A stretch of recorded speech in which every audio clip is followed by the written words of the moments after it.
Pessoas trans não complicam o movimento LGB. Pessoas trans são o movimento. Sempre foram sua vanguarda teórica, sua linha de frente material, suas pensadoras mais radicais. Toda tentativa de apagar isso constitui revisionismo histórico, equivalente a qualquer negacionismo.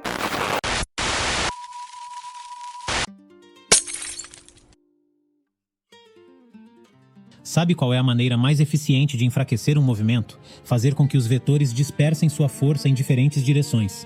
Carreado pelo individualismo e falta de empatia que constituem a essência da atual ordem mundial nesses tempos, surge um inimigo interno que usa nossa própria linguagem de direitos, nossa própria gramática de libertação, para nos esquartejar por dentro.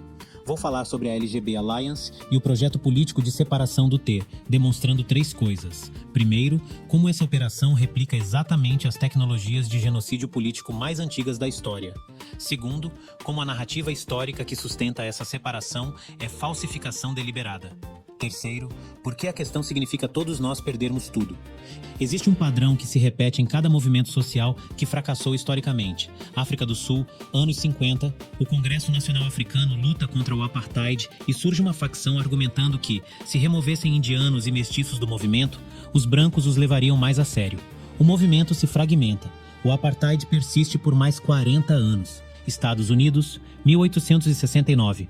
O movimento sufragista se divide quando lideranças brancas argumentam que precisam escolher entre o voto feminino e os direitos dos negros recém-libertos. Mulheres brancas conquistam o voto em 1920. Mulheres negras no Sul, 1965. 45 anos depois. A lógica é sempre idêntica. Sacrifica-se os mais vulneráveis. Obtém-se concessões limitadas do opressor. Declara-se vitória. E aqui está o que a história prova incontornavelmente. Essa estratégia fracassa. Sempre. A opressão recusa-se a funcionar como fila, onde cada um espera sua vez. Ela opera como estrutura, e estruturas prosperam alimentando divisões internas entre os oprimidos. Gramsci demonstrou nos Cadernos do Cárcere que hegemonia se mantém pela capacidade de fragmentar classes subalternas, impedindo que constituam consciência unitária e se organizem como bloco histórico transformador. Francis Fanon documentou em Os Condenados da Terra como colonizadores dispensam presença em cada esquina quando conseguem fazer colonizados policiarem uns aos outros. Michel Foucault nomeou esse mecanismo como gestão diferencial das ilegalidades. O poder soberano distribui estrategicamente reconhecimento e precariedade, criando hierarquias dentro de populações subordinadas para que se autorregulem. Quando a LGB Alliance afirma que orientação sexual e identidade de gênero são questões distintas, que demandam movimentos separados, a proposta soa estratégica e razoável à primeira vista. Trata-se, porém, de armadilha política. Essas categorias recusam separação na prática empírica. A homofobia que lésbicas e gays experimentam deriva muitas vezes da performance de gênero que apresentam antes mesmo do desejo homossexual abstrato e inferido a partir do comportamento, quando desafiam roteiros compulsórios de masculinidade e feminilidade. Judith Butler argumentou em Problemas de Gênero que a inteligibilidade das categorias homossexual e heterossexual depende da estabilização prévia de categorias de gênero binárias e coerentes. Quando a coerência de gênero se desfaz, toda a arquitetura da sexualidade normativa entra em colapso. Quando um garoto de 12 anos apanha na escola por ser bicha, a agressão decorre da falha em performar masculinidade esperada, sem que sequer seja possível a verificação da sua orientação sexual. Quando uma lésbica é ameaçada de o objetivo é restaurar a hierarquia de gênero, devolvendo-lhe o papel de mulher. Há um único motor moral de regulação. Pessoas trans ocupam o epicentro dessa regulação porque sua existência torna evidente a contingência do sistema, expondo-o como construção social e não ordem natural. É preciso também destruir a narrativa histórica que sustenta o separatismo. Em 1966, 3 anos antes de Stonewall, no Compton's Cafeteria, em São Francisco, travestis e mulheres trans, majoritariamente trabalhadoras sexuais racializadas, estavam no único estabelecimento que ainda as servia. A polícia chegou para prender, extorquir, espancar, como fazia todas as noites. Naquela madrugada, entretanto, uma travesti jogou café fervente no rosto de um policial. Saltos quebraram vidraças. Um carro policial foi incendiado. Essa foi a primeira insurreição queer documentada nos Estados Unidos, ocorrida 3 anos antes de Stonewall. Stonewall, 28 de junho de 1969. Os registros indicam com clareza. Marsha P. Johnson, mulher trans negra, Sylvia Rivera, mulher trans porto-riquenha, Stormé de Larverie, lésbica butch negra. Essas pessoas criavam o movimento a partir do zero. Nos anos 50 e 60, enquanto homens gays de classe média organizavam sociedades homófilas, tentando provar que eram respeitáveis e normais, quem enfrentava a polícia nas ruas?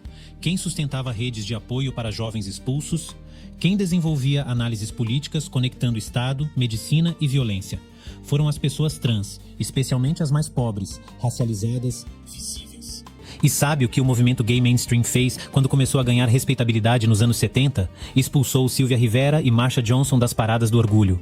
Literalmente impediram que falassem porque eram constrangedoras, porque complicavam a mensagem de normalidade. As mulheres que fundaram o movimento foram exiladas do evento que criaram. Quando a AIDS começou a exterminar homens gays nos anos 80, quando hospitais recusavam tocar em corpos, quando famílias abandonavam filhos moribundos, quem permaneceu? Travestis e mulheres trans, limpando feridas, organizando funerais que ninguém mais organizaria. Enquanto setores respeitáveis fugiam do estigma, pessoas trans faziam trabalho de luto e cuidado que manteve a comunidade viva. Isso não é reconhecimento sentimental, é fato histórico material que esmaga qualquer pretensão separatista.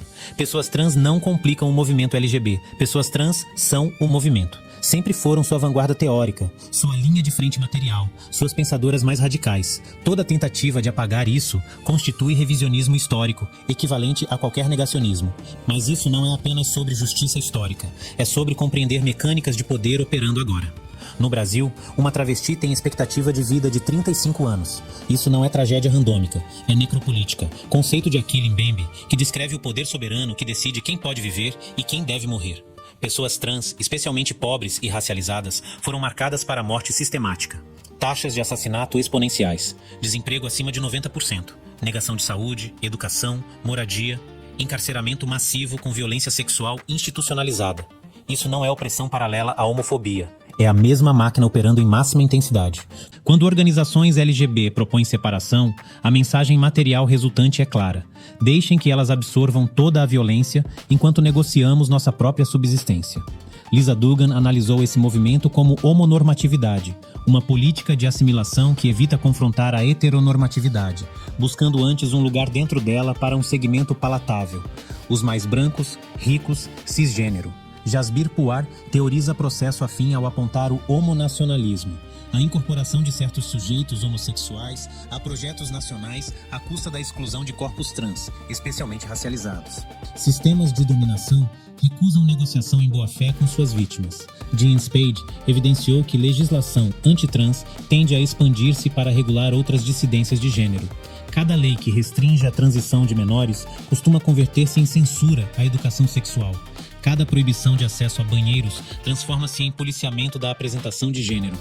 Quando uma mulher trans é detida num banheiro, quem mais é detido com frequência?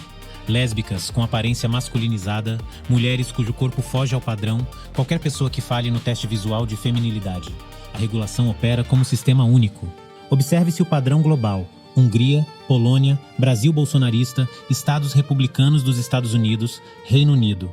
A ofensiva costuma começar por pessoas trans, especialmente crianças, criar pânico moral sobre ideologia de gênero e expandir-se em sequência para censura educacional total, restrições reprodutivas, perseguição a professores e revogação de proteções contra a discriminação por orientação sexual.